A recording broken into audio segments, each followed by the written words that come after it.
This story isn't about a man who wanted revenge. It's about a man who was handed disrespect and quietly decided he'd never taste it again. It started on a Tuesday morning, behind the fryers of a fast food kitchen, with a sentence spoken just loud enough to bruise but just quiet enough to avoid consequence. People like you don't work hard enough. That's what Tariq Williams heard as he bent down to pick up a dropped tray of uncooked patties. The manager, Gregory, didn't say it with anger. He said it like it was just a fact, like the sky is blue, like gravity exists. And the thing is, nobody in the kitchen reacted. Not the prep cook rinsing lettuce, not the cashier pouring coffee, not even Tariq. He didn't argue. He didn't look back. He didn't even pause. He just picked up the tray, wiped the edge of it with a rag from his apron, and returned to his station like nothing had happened. But something had. And he knew it. Gregory always had that tone, the one that didn't need to yell to cut, the one that sounded like it had seen too many people like Tariq come and go, none of them ever worth remembering. And yet, for some reason, Gregory always remembered to remind him he didn't belong. Tariq had worked there 8 months, no write-ups, never late, covered other people's shifts, brought his own meals to save money, said yes, sir, even when it tasted bitter. But none of that mattered, not to a man who had already decided Tariq was just another disposable hand in a hairnet. But that morning, something shifted. Tariq didn't feel angry. He felt tired, not physically. He was used to 12-hour shifts, but tired in a deeper way. The kind of tired that comes from hearing the same message in 1,000 different ways over a lifetime. And he realized something as he stood there flipping fries. He wasn't going to prove Gregory wrong. He was going to make Gregory irrelevant. The fryer hissed steadily, blending into the background noise of clinking trays, beeping timers, and Gregory's voice bouncing from wall to wall like it owned the place. Tariq stood in the middle of it all, silent, one hand resting on the fryer basket, the other smudged with oil he hadn't bothered to wipe away. He wasn't staring into space, but he wasn't really present either.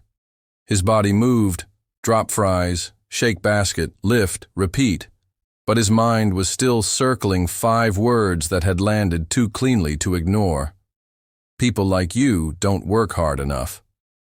He'd heard things like it before, sometimes whispered, sometimes smirking, sometimes written between the lines of rejection emails and apartment applications.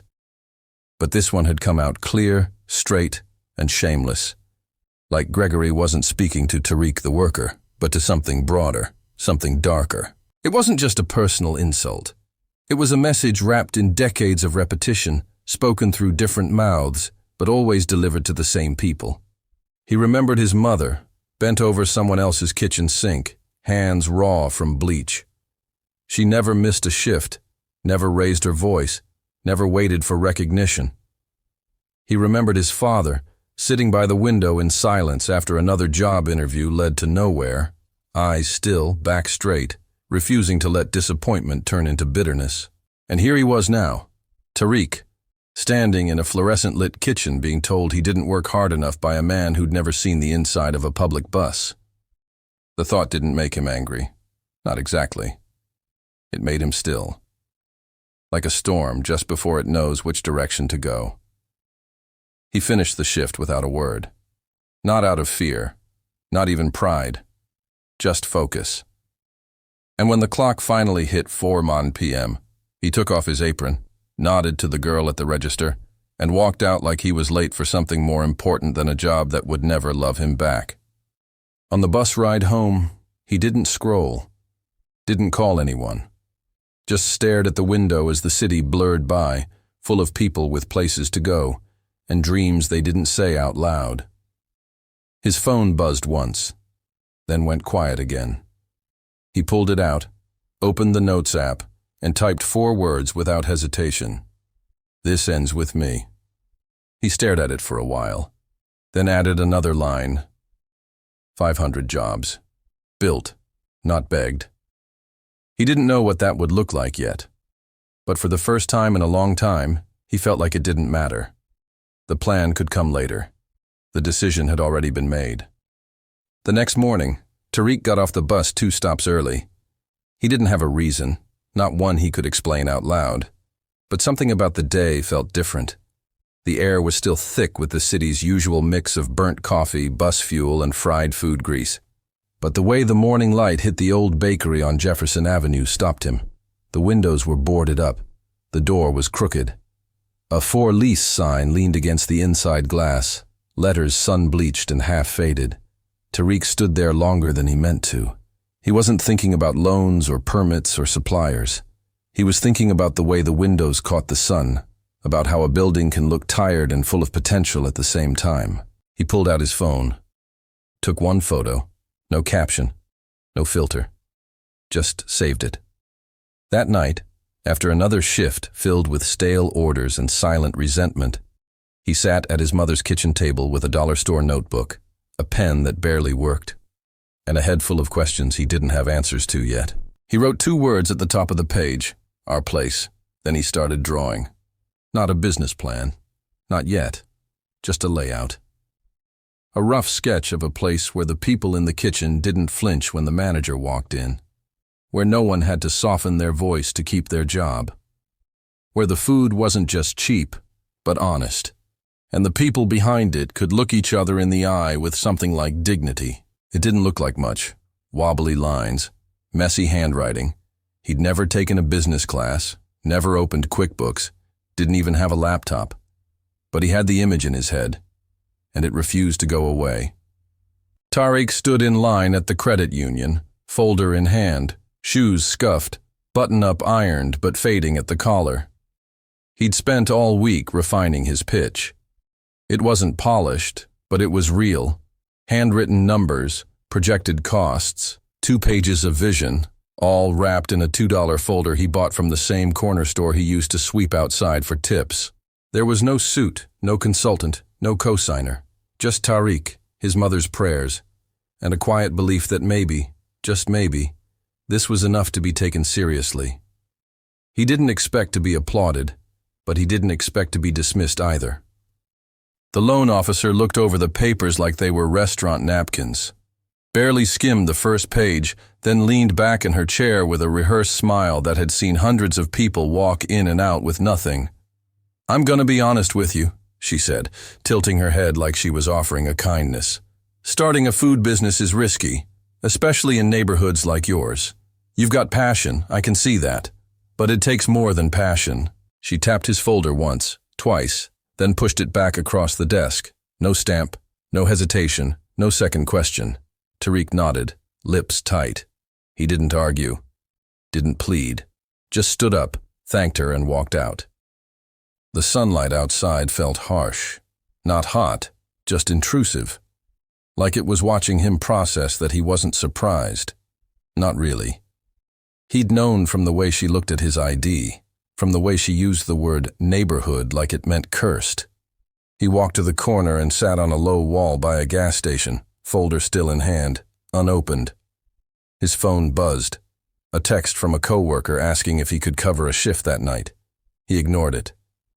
The truth was bitter, but simple. The world wasn't waiting for him to succeed, and no one was going to hand him permission to start. If anything, they were already setting up the walls. He opened the folder again, looked at the messy notes, the crossed-out margins, the hand-drawn menu ideas. He traced one line with his finger. All workers equal, no boss voice. That one made him pause. Then he flipped to the back, a blank page. He took out his pen and wrote, "If the door is locked, I'll build my own damn frame." That night, he went back to work. Same Fryer, same Gregory. But this time, he wasn't just working for the paycheck. He was gathering material, fuel, names, motivations. Because now he knew what rejection looked like. It wasn't a slammed door. It was fluorescent lighting and a smile that didn't blink. And that, he decided, was a much easier enemy to beat. Days blurred.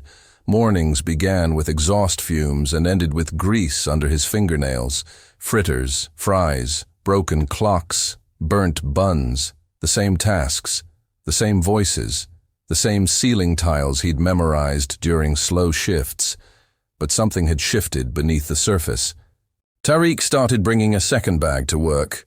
The first held his uniform, socks, and apron. The second carried 2 notebooks, a plastic folder with 3 printed PDFs titled How to Register a Business in Your State, and a bent copy of the $100 startup he found at a thrift store for $1. On his break, he didn't sit in the employee lounge.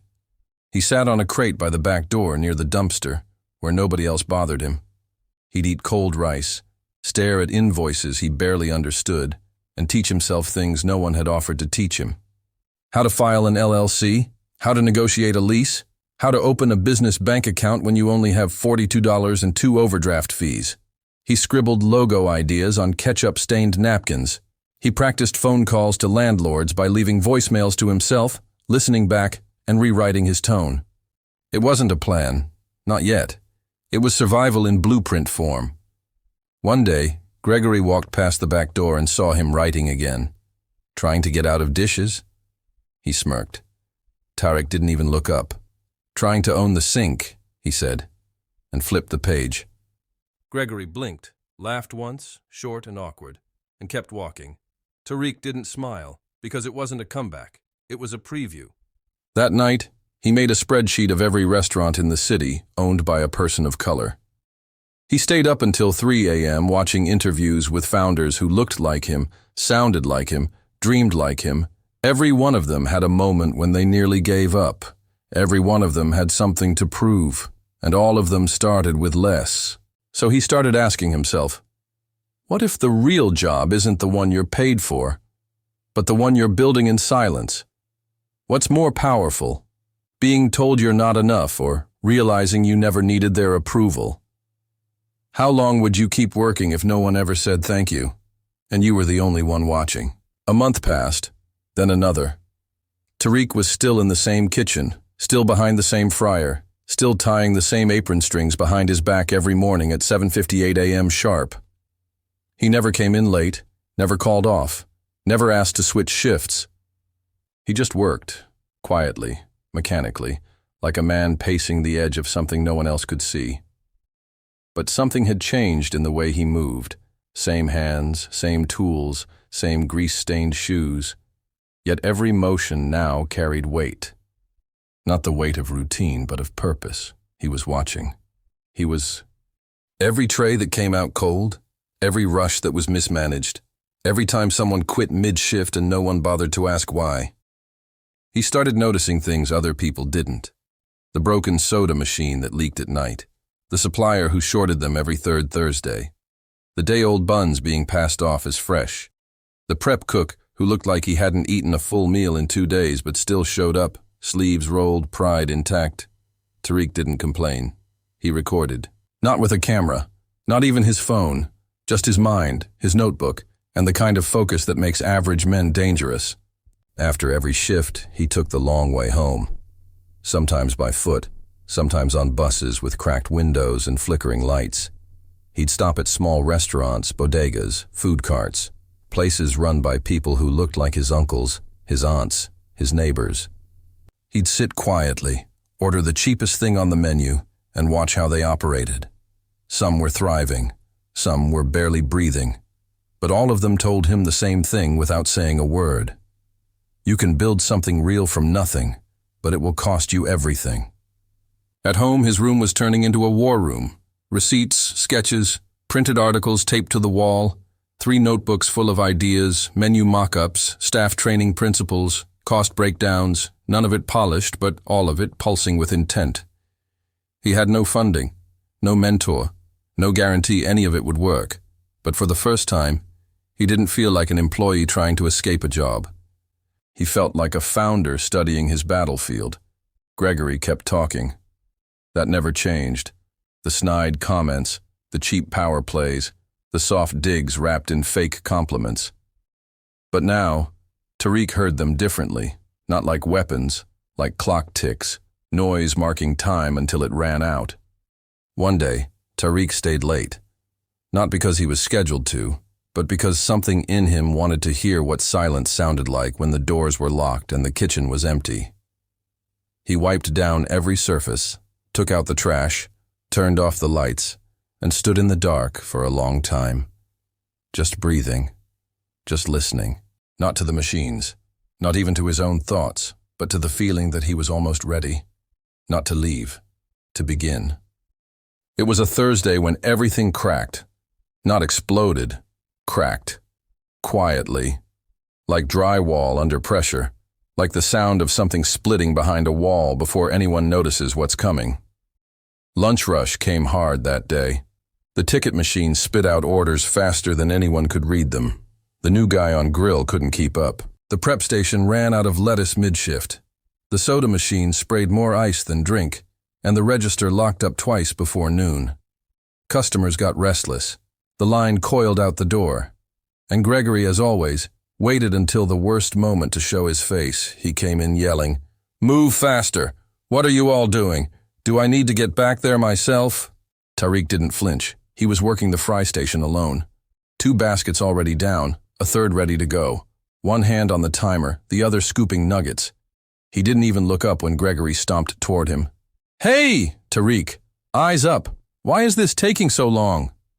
Tariq just kept working, kept moving, because he knew something Gregory didn't. The delay hadn't started at the fryer. It had started 4 hours ago when the morning delivery skipped half the inventory, and Gregory had ignored the warning call. It had started 3 weeks ago when he fired the only competent shift manager over a scheduling mix-up. It had started the day Gregory decided leadership meant barking orders instead of building teams. But Tariq didn't say any of that. He just said, "We're short on oil. Left side's running low." Gregory rolled his eyes. "You always have an excuse." And that was it. That was the line, the moment, the click. Not loud, but final. Tariq turned the heat down, set the baskets aside, then calmly, he stepped away from the fryer and pulled off his gloves. Gregory blinked. "Where are you going?" "To the back," Tariq said, "before this place burns down." But he wasn't heading to the back. He was heading out. Past the broken fridge, past the broken people, past the door Gregory thought he'd always control. Outside, the air smelled like burnt oil and hot pavement. Tariq pulled out his phone, opened the notepad, typed one line. "Don't build inside a system designed to shrink you." Then he stared at the building one last time. Not in anger, but in confirmation. He wasn't quitting. He was exiting, deliberately, to build something no one could push him out of. Tariq didn't go home that day. Not straight home, at least. Instead, he walked. Past the corner store with the flickering sign, past the basketball court where kids played barefoot on concrete, past the bus stop where he used to rehearse fake interviews under his breath. He walked until the smell of fried grease left his skin, and the weight in his chest settled into something heavier, something sturdier. Not anger, foundation. There was a quiet that settled around him, the kind that doesn't ask questions. He wasn't thinking about Gregory anymore. Not even the job. His mind had already turned the page, not because it was easy, but because it was time. By the time he reached the public library, the sun was low. Orange streaks spilled through the glass as he made his way to the back corner. Same desk he always took, 3rd row from the windows, where the outlet actually worked and nobody asked questions. He plugged in the old tablet he'd bought secondhand and opened everything he'd been too afraid to open until now. Business license application, LLC formation forms, state food vendor requirements, health code compliance checklists, sample employee contracts. Each tab felt like a wall he wasn't supposed to touch. Like paperwork was a kind of gatekeeping. Language dressed in rules that were never designed to be explained. But this time, he didn't back away. He read, highlighted, reread, searched definitions, took notes in margins. He didn't understand all of it, but he didn't have to yet. He just had to stay in the room long enough for the confusion to wear off. 2 hours passed before he moved. He blinked, stretched his fingers, then wrote down one sentence at the top of his notebook in capital letters. "Make the rules make sense for us." Because that was the trick, wasn't it? It wasn't that black and brown people didn't try. It was that the rules were written in whispers, explained behind closed doors, guarded by people who used phrases like professionalism and readiness as camouflage for something else entirely. He remembered a job interview he once had. How the man leaned forward and said, "You seem sharp, Tariq. Just don't try to reinvent the wheel." Tariq had nodded then, smiled, but now, sitting in the fluorescent-lit quiet of the library, he wrote underneath that memory, "We never had the wheel, just our hands." That night, he didn't sleep. He stayed at the library until closing, then went home, laid on the floor with his hoodie still on, and stared at the ceiling until his eyes shut on their own. The next morning, before sunrise, he got up and walked to Jefferson Avenue, the same boarded-up storefront, the same crooked "for lease" sign still hanging by one nail. He stood in front of it again. This time, he didn't just look. He opened the camera on his phone, took a picture, and added a note under it. "This is where it begins." Then he made the call, not to a bank, not to a mentor, to a number printed on the dusty sign in the window. It rang 5 times before someone answered, groggy. "Yeah?" "I'm interested in the space on Jefferson," Tariq said. "How much is the rent?" The voice on the other end chuckled like it was surprised anyone had even noticed the place. "You really want to set up shop there?" Tariq looked up at the building, the cracked paint, the broken lock, the faded letters on the awning. "Yeah," he said, "I do." And for the first time, someone had to take his voice seriously. No clipboard, no application, no middleman, just him, standing on the other side of the gate, ready to start building. The landlord didn't ask many questions, not because he believed in Tariq's vision, but because the space had been empty for 3 years and the city had stopped sending citations. He wanted someone, anyone, to keep the walls from collapsing. He didn't care about vision. Tariq signed the lease 3 days later with money scraped from every double shift he'd taken in the past 8 months, a partial tax return, and what was left from his high school graduation savings. He walked out of the office with 2 keys, a receipt, and a warning. "Don't expect miracles on Jefferson Avenue, kid." Tariq didn't answer. Miracles weren't the plan. The first time he stepped into the building, it didn't feel like a beginning. It felt like a mess. The floor creaked. The air smelled like rot and bleach. The back wall had a hole the size of a shoebox, and someone had painted "Nothing good lasts" in red across the back door. Tariq stood in the center of the room for almost 10 minutes without moving. No music, no plans, just him, the dust, and the weight of what he'd just done. He opened his backpack and pulled out a fresh notebook, wrote at the top of page 1, "The People's Plate." Day 1. Then underneath it, a single sentence. If it's gonna feed people, it has to feel like it came from them. He didn't have money for contractors, so he called friends, a cousin who could patch drywall, an old neighbor who fixed sinks, a girl from high school who worked in design and owed him a favor. They showed up with old paint buckets, mismatched brushes, second-hand tiles, and music that made the work easier. It was slow and sloppy, but it was real. And they were building it with the same kind of tired hands that had cleaned offices, restocked shelves, served tables, and never once been invited to design anything of their own. There were injuries, a cut thumb, a twisted ankle, a broken pipe that flooded the bathroom on day 4 and nearly made him cry.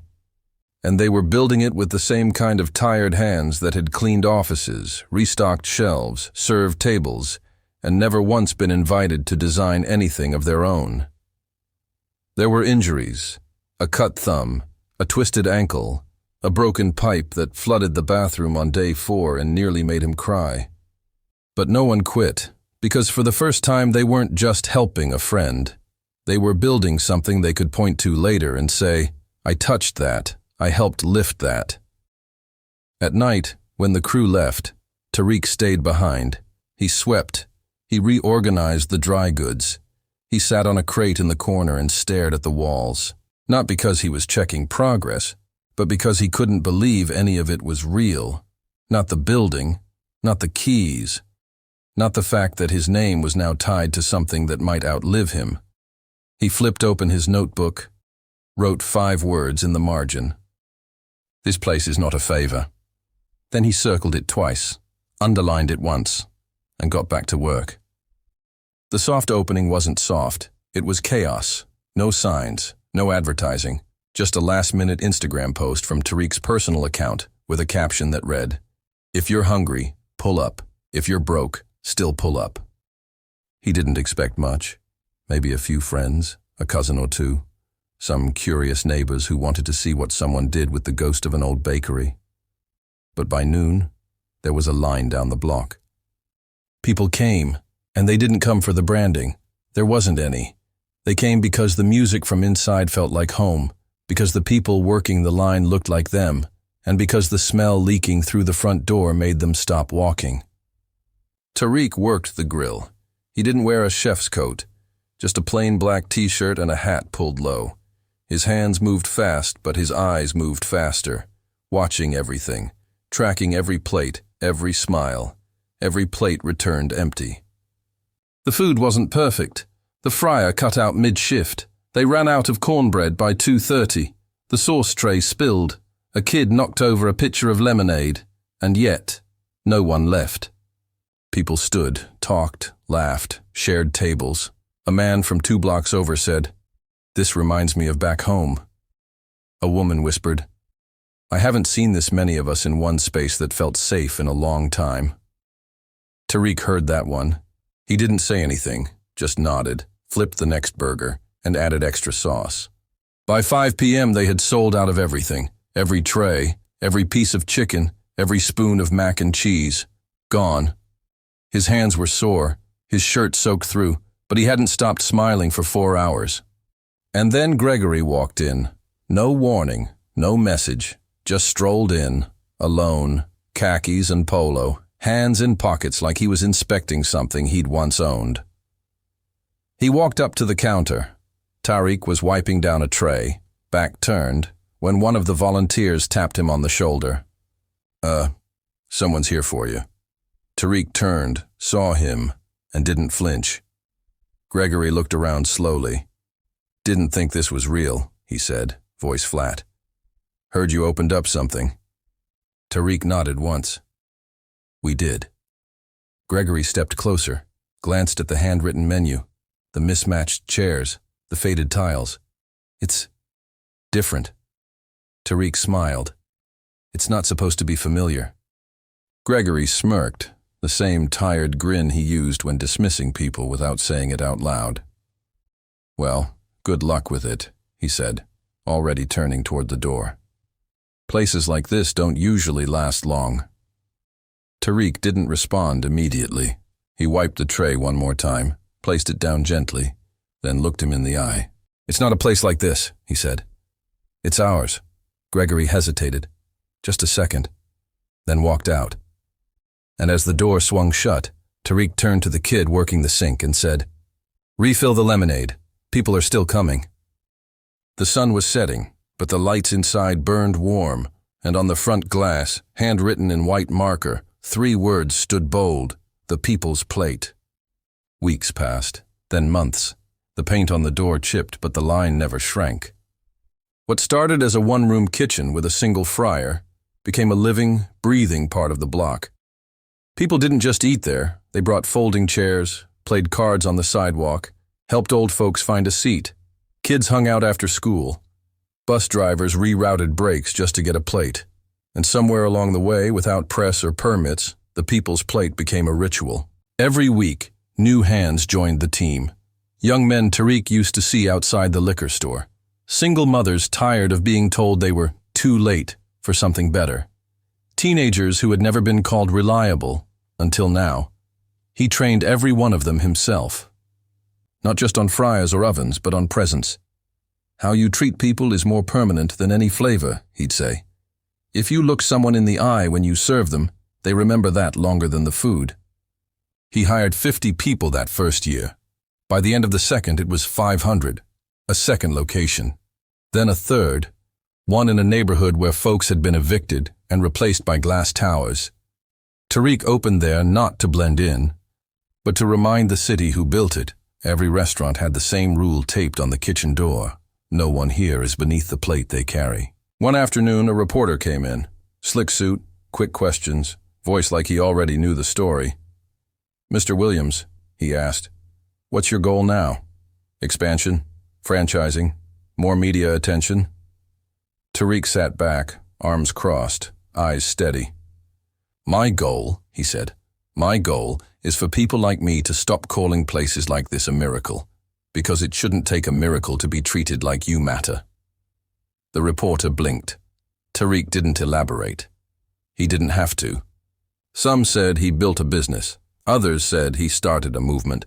But if you ask Tariq, he'll tell you something simpler. He built a room, a real room, where being black and tired and smart and broke and ambitious and loud and full of joy and grief and hustle wasn't just allowed. It was the whole point. It was if this story moved you, ask yourself, who would you build a room for? And if you believe stories like Tariq's deserve more space in the world, subscribe, because this is just the beginning.